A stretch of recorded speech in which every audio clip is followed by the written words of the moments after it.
మగాడు మగాడురా. నువ్వు ఇక్కడేం చేస్తున్నావు? నువ్వే ఇక్కడ పెట్టాలని చూసావు. అక్కడ నీ మామ లింగం ఫ్యామిలీ బయలుదేరుతోంది. ఏంటంటే అప్పుడే బయలుదేరారు? విందు అయిపోయిందిగా, అందుకే బయలుదేరుతున్నాం. ఒక విధంగా మన పరిచయం పెరిగింది. ఇప్పుడు చెప్పండి, మేము మీకు నచ్చామా? ఇలా చూడండి, మీ బాధ తట్టుకోలేకే ఇక్కడికి వచ్చాం. మీరు మా ఇంటికి వచ్చి కాఫీ తాగారు, మేము మీ ఇంటికి వచ్చి విందు భోజనం చేశాం. దానికి దీనికి సరిపోయింది అంతే. ఇక మీద దయచేసి మీరు మా ఇంటికి రావద్దని కట్ అండ్ రైట్ గా చెప్పేద్దామని మేము ఇక్కడికి వచ్చాం. వస్తాం.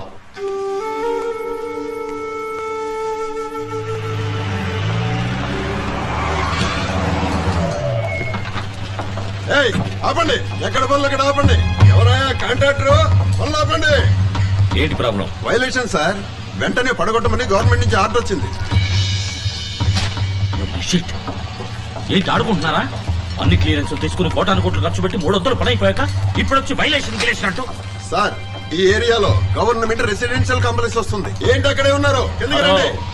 ఇక్కడ ఏమైనా పని ఆగిందో చీరేస్తాను. నా మీద కూర్చోపడతారే? నేను కేవలం గవర్నమెంట్ సర్వెంట్ ని. నా డ్యూటీ నేను చేస్తున్నాను. కావాలంటే వెళ్ళి మినిస్టర్ తో మాట్లాడుకోండి.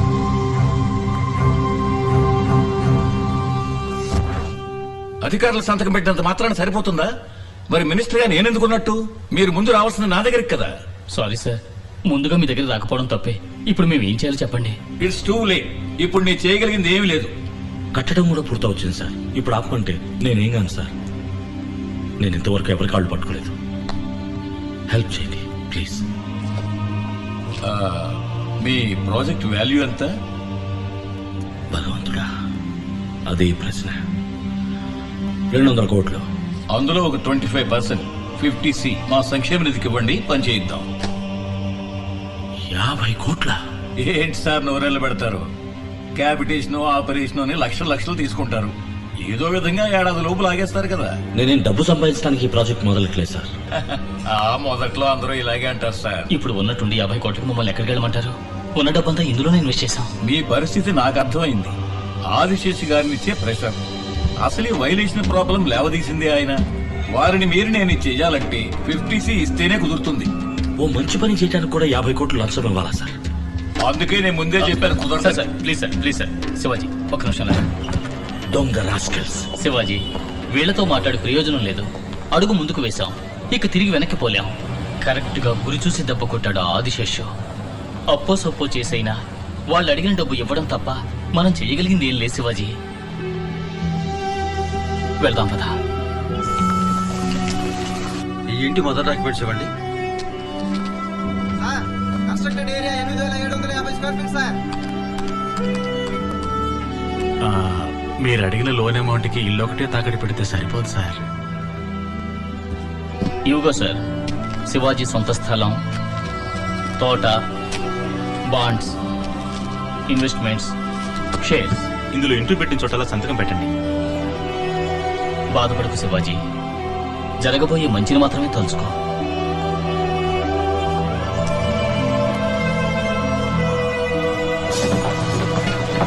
తొందరగా జరగాలి.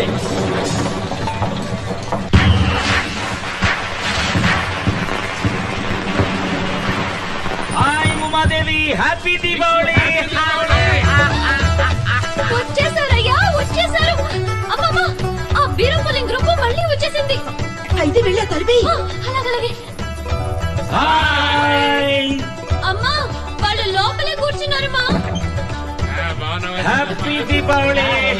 ఆ రోజే మీకు మాకు రామ్ అని చెప్పేశారు కదా. ఇలా చీటికి మాటికి వచ్చి ఎందుకయ్యా మా ప్రాణాలు తీస్తారు? పండగండి, మాకంటే ఎవరున్నారు? బంధువులు, ఫ్రెండ్స్, ఉయ్యాలు వారు అన్ని మీరేగా. తీసుకోండి. అందుకే అందరం కలిసి టపాసులు కలిసి గారే నాటుకుడు కూర తిని కొత్త సినిమా చూసి దీపావళి స్పెషల్ గా పరిచయం పెంచుకుందాం వచ్చాం. మీరు ఆశీర్వదించండి. రే మామా, పడరా కాళ్ళ మీద. దీపావళి మామూలు ప్లీజ్. మట్టి కట్ట ముందు మీరు ఇక్కడి నుంచి వెళ్ళండి. ఇంటికి వచ్చిన వాళ్ళని బయటకు వచ్చేస్తానంటే మర్యాద కదా బాబు. హ్యాపీ దీపావళి. హ్యాపీ దీపావళి. ఏంటి మళ్ళీ గట్టించాడా బుడంకాయ? రండి, మా ఇంటికి రండి. నాకిద్దరు కూతుళ్ళు ఉన్నారు. పరిచయం పెంచుకోండి, నచ్చితే చేసుకోండి, లేదా ఫ్రెండ్స్ గా ఉండిపోదాం. అక్కమ్మా ఎక్కమ్మా రండి. హ్యాపీ దీపావళి. రండి, మన ఇంట్లో దీపావళి పండుగ చేసుకుందాం. చూపు చూడు. గుండె దానా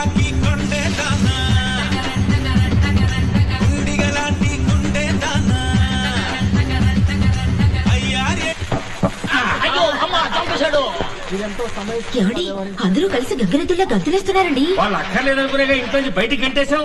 వాళ్ళు ఎట్టా వివరిస్తే మనకి ఓయ్ బుడంకాయ రావాయి బయటికి. ఏంటి? మీరు ఇందాక గింటేశారు కదా, ఒకసారి ఇలా వచ్చి చూడండి. ఇప్పుడు చూడు.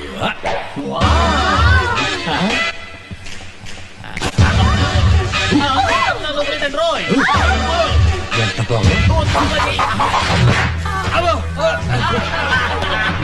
ఇదేలా ఉంది? ఏమేవ్, వాడు మన కోసం తెచ్చిన టపాకాయలు ధర్మారోగ్యాన్ని తగలేస్తుంది. ఏమన్నారు మనం వద్దనుకునేగా వాళ్ళని గెంటేసింది. రండి. ఎవరదే? ఏ ధర్మం, ఏమిటా ఈ కుప్పు గంతులు? ఎందుకన్నావు? చుట్టుపక్కల ఏళ్లలో ఉండాలా వద్దా?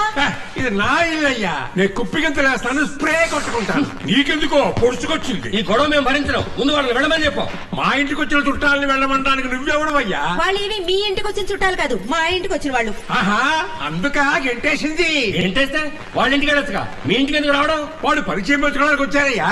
ఇవాళ కొంచెం, రేపు ఇంకొంచెం, ఎల్లుండి ఇంకా ఇంకా పరిచయం పెంచుకుంటూ పోతాం.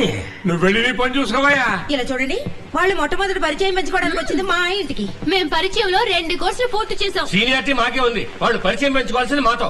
రండి మన ఇంటికి వెళ్దాం. ఇందాక బయటికి గంటేశారు. తప్పేలేండి, రండి.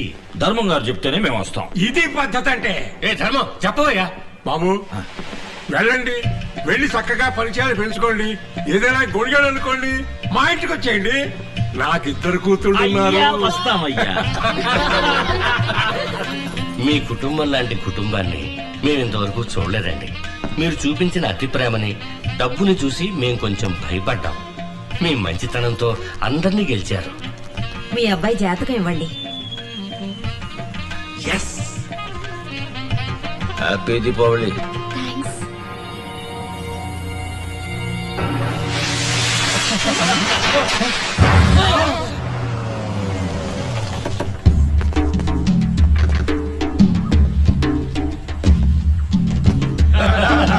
నీ బుద్ధి చూపించావు అనంతరం.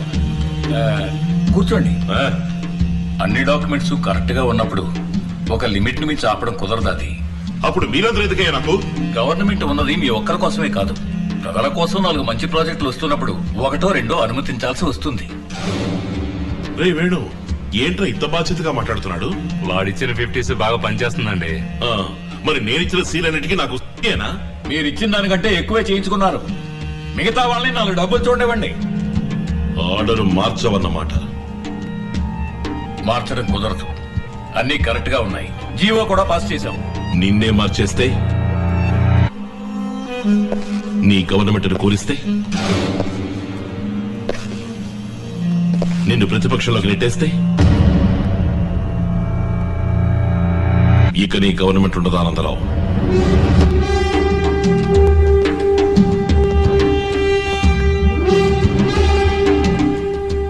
ఎంఆర్ఎస్ గారు, శాసనసభలో అవిశ్వాస తీర్మానం ప్రవేశపెట్టండి. ఎంత ఖర్చైనా సరే.